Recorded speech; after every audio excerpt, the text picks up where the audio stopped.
అందరికీ నమస్కారం. ఈరోజు మన ఆదిలాబాద్ జిల్లాలోనే ఆదిలాబాద్ హెడ్ క్వార్టర్లో కళా అకాడమీ అనే సెంటర్ ఓపెన్ చేయడం జరిగింది. దానికి మేము ఇనాగ్రేషన్ కోసం రావడం జరిగింది. ఆదిలాబాద్ యువతకు ఒక మంచి అవకాశం.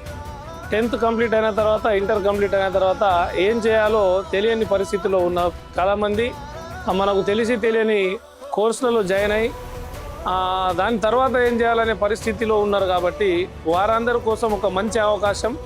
వారు కళా అకాడమీకి వచ్చి జాయిన్ కాండి. వారు మనకు ముందట మనం ఏ విధంగా ముందుకు వెళ్తే త్వరలోనే మనము మంచి పొజిషన్కి పోయే కొన్ని కోర్సెస్ ఉన్నాయి, అవి నేర్పిస్తారు. దానివల్ల మనకు త్వరలోనే జాబులు వచ్చి తొందరలోనే సెటిల్ అయ్యే అవకాశం ఉంటుంది. కాబట్టి ఈ యొక్క అవకాశాన్ని అందరూ ఉపయోగించుకోవాలని మేమందరికీ కోరడం జరుగుతుంది.